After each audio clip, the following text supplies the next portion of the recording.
누가복음 20장 41절에서 44절까지의 말씀을 봉독하겠습니다. 예수께서 그들에게 이르시되 사람들이 어찌하여 그리스도를 다윗의 자손이라 하느냐. 시편에 다윗이 친히 말하였으되 주께서 내 주께 이르시되 내가 내 원수를 내 발등상으로 삼을 때까지 내 우편에 앉았으라 하셨도다 하였느니라. 그런즉 다윗이 그리스도를 주라 칭하였으니 어찌 그의 자손이 되겠느냐 하시니라. 아멘. 예수님은 사람들을 가르치셨습니다. 특별히 주님은 사람들이 질문을 하면 그 질문에 답하시는 방식으로 가르치셨습니다. 물론 제자들은 조금 예외적인 경우도 많았죠. 친히 질문하시기도 하고 특별히 따로 불러서 해석해 주시는 방식으로도 가르치셨습니다. 그런데 오늘 본문처럼 주님께서 단독으로 독립된 이런 주제에 대해서 우리에게 먼저 질문을 하신 경우는 성경에 그렇게 많이 등장하지는 않습니다. 게다가 지금 시점이 어떻습니까?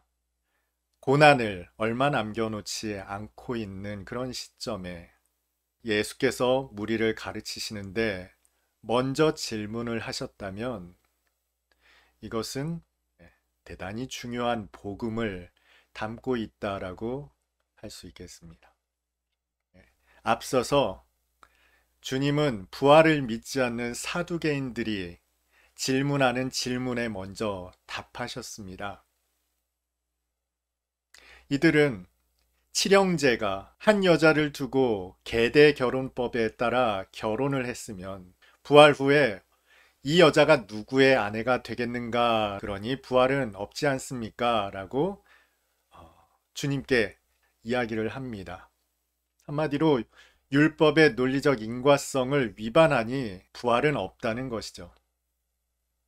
그러자 주님은 부활 후 상태를 언급하십니다. 그러면서 하나님은 산자의 하나님이다 라고 설명을 하시죠. 앞서서는 중요하게 다루지 않았지만 이 말씀 끝에 서기관 중에 어떤 이들이 이런 식으로 대답한 것을 볼 수 있습니다. 누가복음 20장 39절입니다. 서기관 중 어떤 이들이 말하되 선생님 잘 말씀하셨나이다 하니, 서기관이라고 하면 쉽게 말해 율법교사다라고 이렇게 이해하시면 됩니다.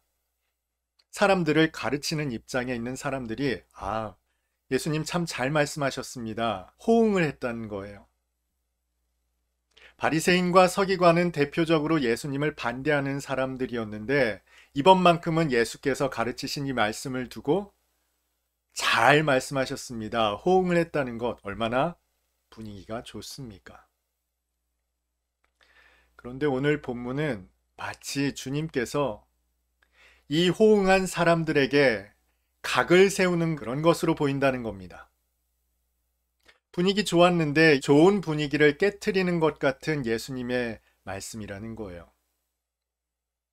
다른 복음서에서는 말씀하시는 대상을 특정합니다. 마태복음 22장에는요. 이 말씀하시는 대상을 바리새인으로 특정합니다. 늘상 따라붙는 바리새인과 서기관. 또 다른 복음서 마가복음에서는요. 예수께서 질문하시는 그 질문의 요지에 그리스도가 다윗의 자손이다 라고 그렇게 가르치는 사람들이 바로 서기관이다 라고 특정합니다. 오랜만에 주님의 말씀을 맞장구 치는 이 바리새인과 서기관을 향해서 주님은 마치 그러는 너희는 부활이 무엇인지 아느냐라고 되묻는 것 같은 말씀을 하고 계시다는 거예요. 오늘 본문에 앞서 사두개인들은 부활을 부정했습니다. 그러자 주님은 하나님 앞에서 모든 사람이 살아있다며 그 예로 아브라함도 이삭도 야곱도 하나님 앞에서는 살았느니라, 현재적으로 실존한다라고 이야기를 하죠. 주님의 말씀을 들었을 때 사람들은 부활을 어떻게 이해했을까요? 그들이 아니라 여러분은 부활을 어떻게 생각하고 계십니까? 흔히들 우리는 부활을 어느 시점으로 영원히 사는 것, 이런 정도로 우리는 부활을 생각합니다. 예를 들면 이런 거죠. 여러분, 아브라함이 천국에서 어떤 모습으로 영원히 살고 있을까요? 소년으로 살고 있을까요? 아니면 아들 이삭을 낳았을 100세 할아버지로 살고 있을까요? 요셉의 부활은 어떨까요? 싱그러웠던 17세 소년으로 살고 있을까요? 다윗은 어떻습니까? 물맷돌로 골리앗을 상대했던 붉고 아름다운 소년으로 그렇게 영원히 부활의 삶을 살고 있을까요? 이것이 우리가 대개 부활을 상상하는 모습입니다. 다시 말해서 우리는 부활을 잘 모른다는 겁니다. 도대체 부활이 무엇인지, 부활에서 산다는 것이 어떤 것인지 그저 우리가 살아가는 현실에서 추측할 뿐입니다. 그러나 부활은 하나님의 구원의 서정에 있어서 매우 중요한 복음, 메시지가 담겨 있다는 것이죠. 그래서 그리스도와 다윗의 자손의 이 역설적인 문제로 설명하고 계시는 거예요. 여러분, 이 문제는 현실에서는 도저히 불가능한 일입니다. 어떻게 그리스도를 다윗이 주님이라고 먼저 고백할 수 있겠습니까? 이것은 분명히 시간적인 인과관계를 위반하는 내용이죠. 그런데 성경에는 이 두 가지를 모두 기록하고 있습니다. 구약의 선지자들은 예언을 통해서 명백하게 다윗의 자손으로 오시는 그리스도를 예언했습니다. 그런데 오늘 인용하시는 내용은 다윗이 분명히 하나님 우편에 계시는 그리스도를 주님으로 고백하고 있단 말이죠. 이 모순 같은 역설의 문제를 통해 이게 부활의 실존이라고 우리에게 말씀하고 계시는 거예요. 우리가 생각하는 부활은 그저 심폐소생을 통해서 멈췄던 심장이 다시 뛰게 하는 그런 차원으로 우리는 생각하는데, 주님은 부활이 없다라고 말했던 사두개인들에게 이 부활이 어떤 것임을 설명하는 내용 속에서 부활의 실존을 이미 말씀하셨습니다. 36절이죠. 제가 봉독하겠습니다. 그들은 다시 죽을 수도 없나니 이는 천사와 동등이요 부활의 자녀로서 하나님의 자녀임이라. 아멘. 부활의 실존이 어떤 것인가를 예수께서 이 세 가지 예로 말씀하셨죠. 먼저 천사와 동등이랍니다. 유대인들에게 있어서는 그들에게는 숭배의 대상이었어요. 그런데 이 부활의 자녀가 그 천사와 동등하다. 주님 그렇게 말씀하고 계시고요. 한 걸음 더 나아가 그들이 하나님의 자녀다라고 말하죠. 유대인들은 기본적으로 아브라함의 후손, 아브라함의 자녀라는 개념을 가지고 있는데 지금 주님께서는 하나님의 자녀다라고 말씀하시는 거예요.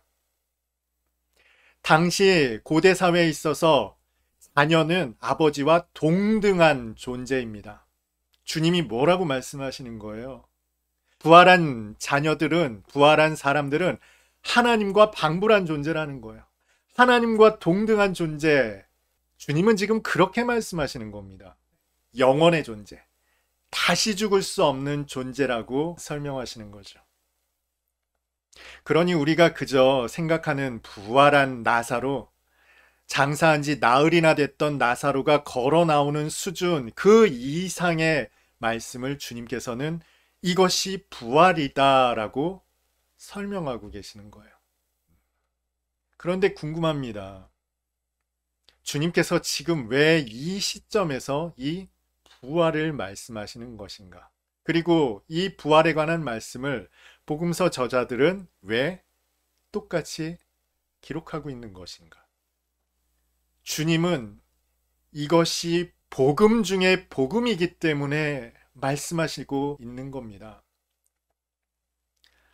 물론 생각할 수 있습니다. 다시 산다면, 영원히 산다면, 그래, 그것이 복음이지. 그러나 지금 주님은 그 차원 너머의 부활을 설명하고 계신다는 거예요. 이 부활의 실존이 어떠한가를 엿볼 수 있는 말씀이 다른 복음서 요한복음 8장에 등장합니다. 요한복음 8장에는 그 유명한 말씀이 있습니다. 진리를 알지니 진리가 너희를 자유롭게 하리라. 그런데 그 진리를 자기를 믿은 유대인들에게 가르치십니다. 그러면서 아브라함을 언급하시며 이런 말씀을 하십니다. 요한복음 8장 56절에서 58절까지 말씀을 제가 읽겠습니다. 너희 조상 아브라함은 나의 때 볼 것을 즐거워하다가 보고 기뻐하였느니라. 유대인들이 이르되 내가 아직 50세도 못 되었는데 아브라함을 보았느냐? 예수께서 이르시되 진실로 진실로 너희에게 이르노니 아브라함이 나기 전부터 내가 있느니라 하시니. 아멘. 그리스도는 분명 다윗의 자손인데 그가 어떻게 다윗의 입술로 주님이라는 고백을 들을 수 있었는가? 그 확장판처럼 오늘 본문의 말씀이 기록되어 있죠. 주님 이렇게 말씀하십니다. 너희 조상 아브라함은 나의 때, 그리스도의 때 볼 것을 즐거워하다가 보고 기뻐하였느니라. 여러분, 아브라함과 예수님의 이 역사 속의 간극은 가늠할 수조차 없습니다. 그런데 그 아브라함이 다윗의 후손이신 그리스도의 때를 보았다라고 예수님께서 말씀하세요. 그리고는 그가 기뻐했답니다. 그러자 이 사람들이 말하죠. 아니 50세도 못 됐는데 이게 말이나 되는 소리냐. 그러자 예수께서 대단히 의미심장한 말씀을 하십니다. 58절입니다. 예수께서 이르시되 진실로 진실로 너희에게 이르노니 두 번이나 거듭해서 진실로라고 말씀하시죠. 그리고는 아브라함이 나기 전부터 내가 있느니라. 이 말씀은 예수께서 하나님의 독생자이심을 입증하시는 말씀이다라고 우리에게 알려져 있는 말씀입니다만 아마 관찰력이 좋으신 분이라면 독특하게 기록된 단어를 찾아보실 수 있을 겁니다. 그것은 바로 58절 끝에 내가 있느니라 라는 단어입니다. 여러분 이 맥락을 생각해 보면 주님께서 이렇게 말씀하시는 게 맞겠죠. 아브라함이 나기 전부터 내가 있었느니라.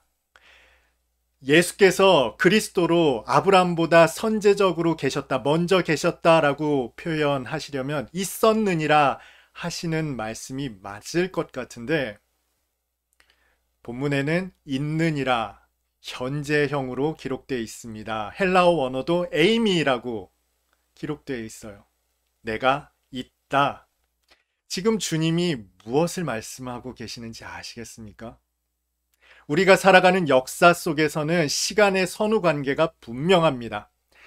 앞서 어떤 일이 일어나야 그 인과관계 속에서 다음의 일이 일어날 수 있죠. 다윗이 있어야 그 후손이 있을 수 있단 말이죠. 아브라함은 그리스도께서 임하시는 그리스도의 때를 볼 수 없는 존재란 말이에요. 그런데 그 아브라함이 그리스도의 때를 보았고 그것을 기뻐하였다.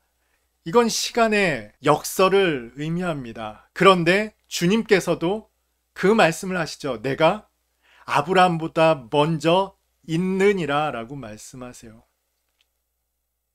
이 말씀은 앞서 사두개인들에게 부활의 존재가 어떠한가를 설명하시면서 이미 이 모든 문제를 일수하는 설명을 하셨습니다.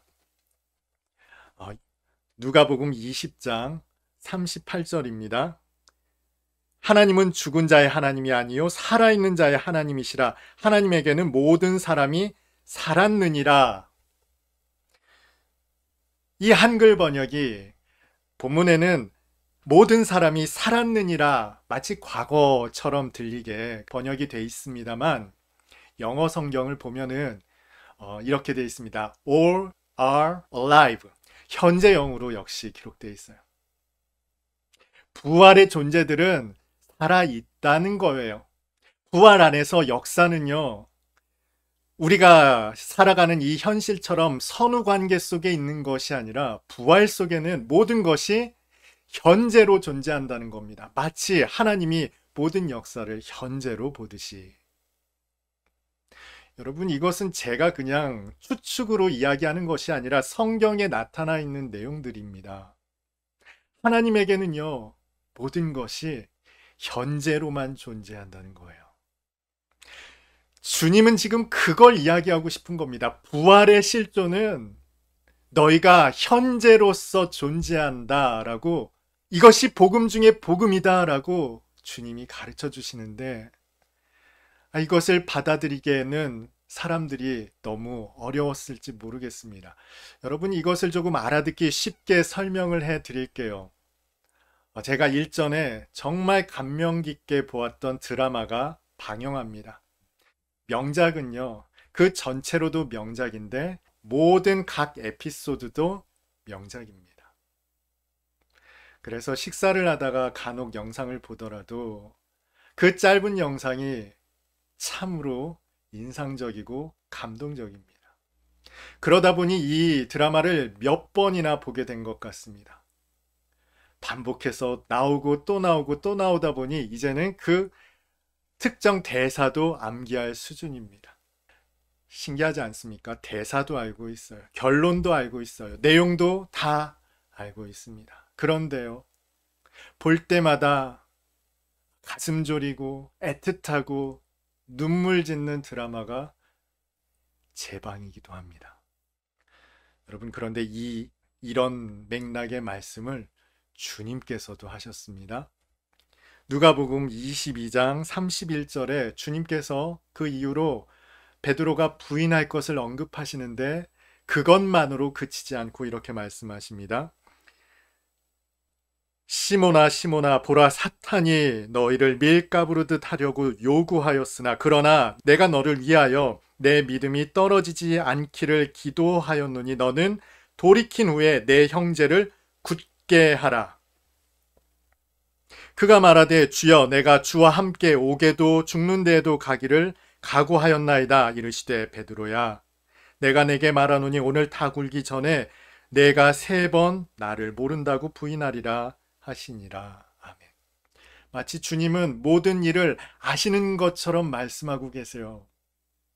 그런데 그 말씀 속에는 그가 부인하지만 부인한 이후에 돌이킬 것도, 그리고 돌이킨 후에는 형제들을 굳건하게 할 것도 마치 아시는 것처럼 그렇게 말씀하시더라는 거죠. 이제 부활의 실존이 무슨 의미를 가지는지 아시겠습니까? 우리가 살아가는 현실은요, 본방입니다. 또한 생방이고요.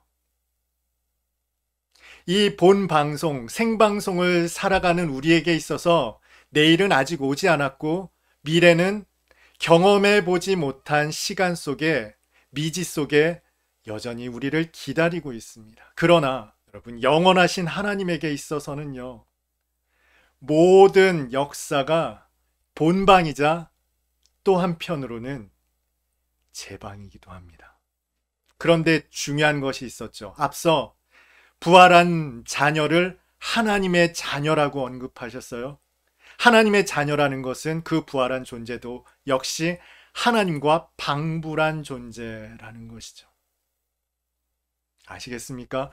부활한 자녀들 역시 그들에게는 이 모든 역사가 본방이자 또한 제방이라는 거예요. 역사의 현실을 살아가는 우리에게는 본방, 생방이지만 부활의 실존을 사는 모든 성도에게는, 하나님에게는 이 역사가 본방일 뿐만 아니라 제방이라는 겁니다. 이것은 우리가 이 현실 속에 갇혀있기 때문에 재방송이라는 표현밖에 쓸 수 없지만 이것은 정말 놀라운 일입니다. 그런데 이 말씀을 드리면은요, 많은 분들이 수없이 이런 질문을 합니다. 이미 완성되어 있다면 성도에게 있어서 이 치열한 삶, 고난의 삶, 이것이 도대체 무슨 의미가 있습니까? 라고 반문해요. 여러분, 그런데 생각해 보십시오. 그래서 그 주님은 이미 완성되었으니 치열한 삶을 포기하고 아무렇게나 그 공생의 사역을 감당하셨습니까? 오히려 주님은 그 완성된 구원을 성취하시기까지 얼마나 치열하게 사셨는지 모릅니다. 이 마지막 순간까지 땀방울이 핏방울이 되어 떨어지도록 기도하셨어요. 그리고 그렇게 순종하는 자리로 가셨다는 겁니다. 역사 속에서 모든 삶은요, 본방송이에요. 그리고 생방송입니다. 그래서 성도에게는 이 삶이 대단히 치열할 수밖에 없습니다. 더 나아가서 지금의 본방송이 영원 속에서, 우리의 기억 속에서 남게 된다는 겁니다. 그래서 사도 바울이 두렵고 떨림으로 너희 구원을 이루라 라고 말씀하셨죠. 이것이 영원 속에 기억된다면 여러분 함부로 그 길을 걸어 나가시겠습니까? 성도에게 있어서, 하나님의 차원에게 있어서 구원은 이미 완성되었습니다. 그러나 그 구원의 여정을 우리는 아무렇게나 갈 수 없습니다. 성도의 삶은 영원과 맞닿아 있기 때문입니다. 영원 속에서 성도의 삶은 영원히 본방송이기 때문에 그렇습니다. 뿐만 아니라 역사 속 성도의 삶은 하나님의 기뻐하심과 맞닿아 있습니다. 나를 사랑하시는 아버지, 그 아버지께서 기뻐하시는 것이 무엇인지를 아는 자식들이 그 사랑을 피해 치열함을 포기한 삶으로 나갈 수 없다는 것이죠. 무엇보다 성도의 삶이 그 자체로 우리에게 기쁨입니다. 여러분, 세상이 살아가는 그 삶이 여러분에게 기쁨입니까? 그것이 좋습니까? 아니면 주님께서 걸어가신 고난의 길, 그 좁은 길이 왠지 모르게 우리 마음속에 끌리십니까? 그 길을 가지 않고서는 견딜 수 없는 마음이 여러분 가운데 있으십니까? 성령의 이끄심이 있다면 모든 성도는 하나님께서 인도하시는 그 길을 기뻐하는 마음이 샘솟게 됩니다. 사랑하라가 명령으로 들리는 것이 아니라 그것이 기쁨으로 우리 속에 와 닿는다는 것이죠. 현재를 살아가는 성도의 차원에서 구원은 반드시 성취되어야 하는 좁은 길이자 또한 고난의 길입니다. 그런데 이 구원이 하나님의 차원 속에서 이미 완성되었는데 주님은 현재를 살아가는, 본방송을 살아가는 우리의 삶을 응원하시고 또 이끌고 계십니다. 그러니 여러분, 부활의 차원 속에서는 다시 보기면 어떻습니까? 그러나 그 최후의 승리를 믿는, 믿음을 살아가는 생방송, 오늘을 살아가는 저와 여러분은 부활의 자녀로서 최선을 다해 열심히 살아가게 될 것입니다. 이것이 성도의 본분이자 또한 성도의 기쁨이기 때문입니다.